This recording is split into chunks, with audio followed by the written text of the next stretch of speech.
Hello, I'm Mirjam Vas. It's been a while to post a video on my YouTube channel, but I've got a new experience, so I thought I should share with you. It's all about the lower limb lengthening procedure with the Precice nail. If you're interested, please keep watching it and give a thumbs up at the end. So I'm not going to talk about the procedure itself, how they cut the bone, how to use the magnetic machine, because I found a lot of videos on YouTube. So I'm just going to talk about my experience. So I've got general anesthetic. Actually, the procedure took place in 2017 in May, and I had general anesthetic. So waking up from that, I was very hungry. I'm usually after procedure I'm always eating like a pig, and so I was very hungry, and yeah, I'm just trying to tell you the normal activities. So toilet wise, I had to have assistance with the nurses actually, and the crutches as well. But the next day I was actually stronger, so I could go by myself to do that. And well, yeah, so, and I was just resting in bed and sleeping. I was actually getting fentanyl because I'm allergic to morphine. Then when they discharged me on the second day, then they switched it to paracetamol and tramadol and paracetamol. So I got home, and I could do like basic activities by myself, but I usually prefer to sleep and eat at least 2-3 days after. So that's what I did. But the third day, because the physio team taught me a lot of things as well, what to do with my ankle, because it could get sore very easily. So I'm still thinking that I was not doing enough at the beginning, but I was, well, yeah, I was stretching twice a day my legs, and well, all my body, because previously I used to do that as well. So so the stretching was really important for me, and the physio. Because I knew, I was aware that I'm not going to be able to walk with that leg, so I had to actually physio both to get the other one stronger, and yeah, to don't lose the strength from the operated leg. So I was like, yeah, you can find a lot of videos on YouTube about that. So it's mainly your ankle, but actually your foot. So you need to exercise the toes as well, and you need to move your knee as well, lifting your leg a lot.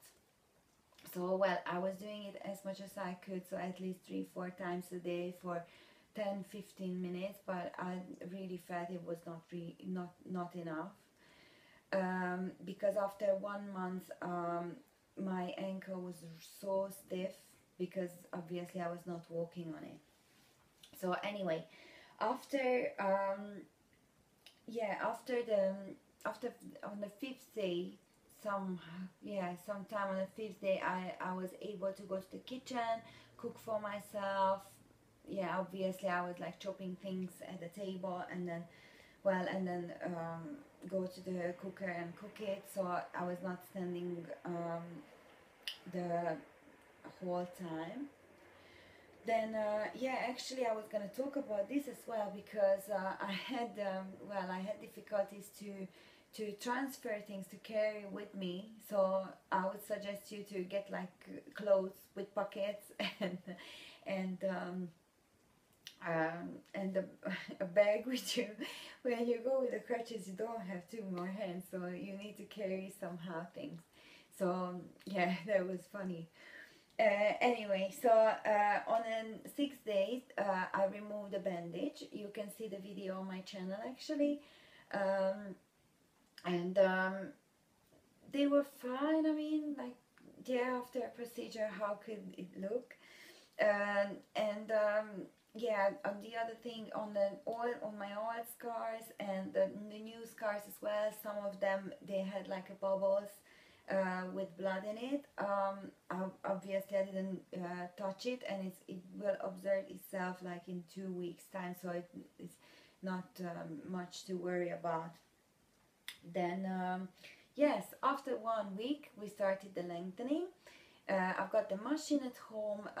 That was absolutely easy to manage it. We were doing 0.75 millimeter a day, which was 3 times a day actually. So it's like 0.25 once, and we were doing it for 4 weeks.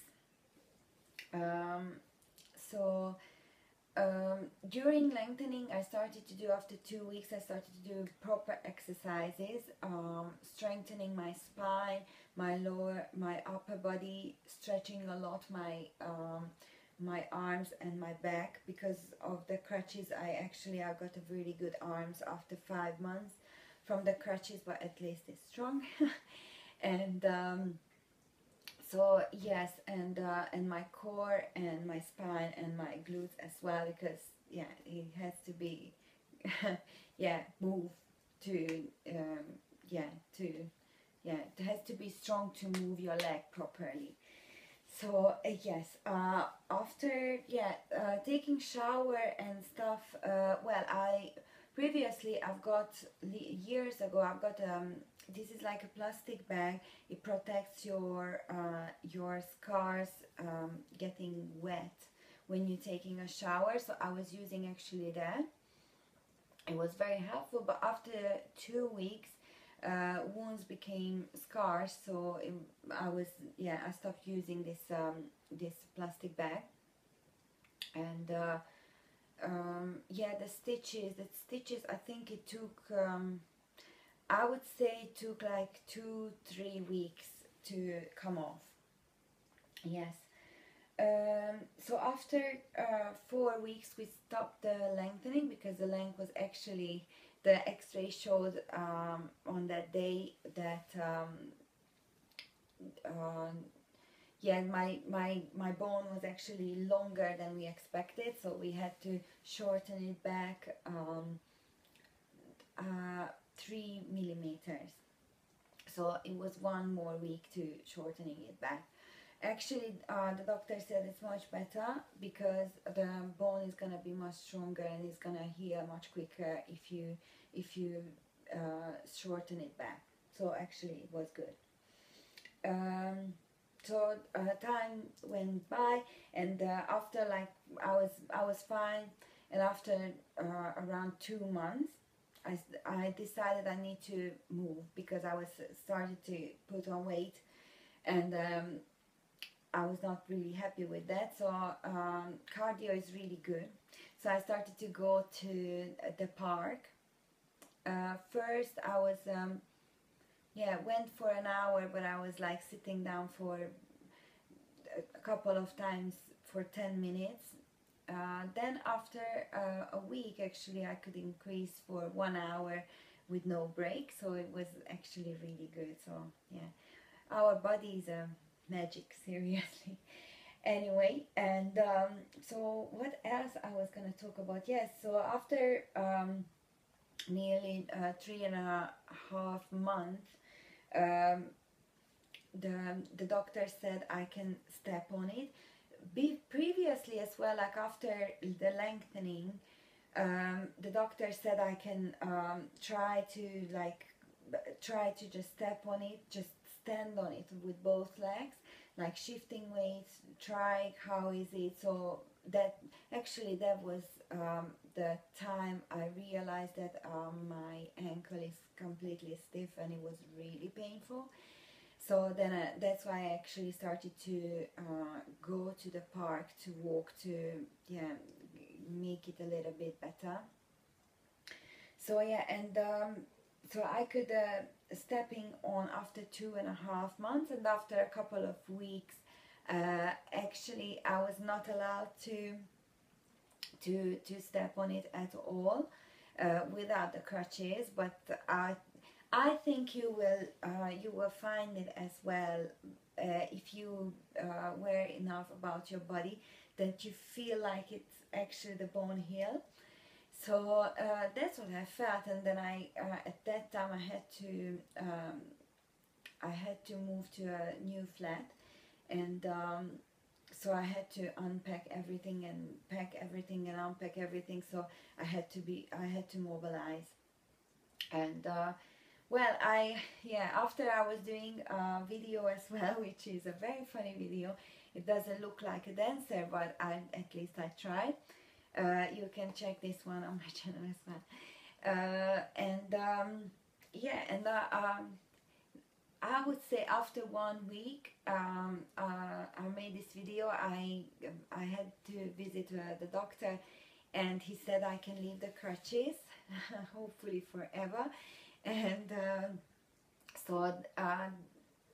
and then I started, after I think in the same time, I started to go to the gym doing Pilates, just slowly, like twice a week. But after a couple of weeks I was doing my recovery was like I really pay attention on it. So for at least 1 month, but I would say like 2 months, I was doing Pilates every single day. I was doing Zumba twice a week, and then I was doing dance trainings as well. So it all worked out very good. So I really hope that you enjoyed it. But actually I was gonna talk about the dietary things as well. Way back I got advice from a nutrition advisor, and she set up a strict diet for my body, and then I'm still keeping this. It's actually not a diet, it's how we all should eat, yeah. So it's like at least 5 times a day, 3 main meals and snacks. And then what you eat and when you eat it, it's very important. What I would suggest, I'm not gonna force anyone to do, but what I would suggest to switch from white flour or white bread to whole grain, everything whole grain, because your bone is like is healing much better, is building it up itself much better, much quicker. So for example, porridge is a miracle. Oatmeal, so, and brown rice, brown bread, buckwheat, all this food. So I'm eating it. So actually I'm not even eating white rice anymore for a long time. And then eat a lot of vegetables, a lot of fruits. And then I would suggest this time for supplements as well. I'm taking regularly, I'm taking a lot of things, but I read about vitamins a lot, and actually what is good for your hair and your skin is good for your bone as well, and your tendons and your ligaments as well, to recover. So I'm taking cod liver oil, I'm taking biotin for my hair, and I'm taking vitamin C, I'm taking multivitamins as well for the B complex. It's very important. Yes, so that's what I could talk about today. I really hope that you enjoyed this video and I could help you a little bit to to go through this procedure easier. So thank you very much, and see you in the next video. Bye now.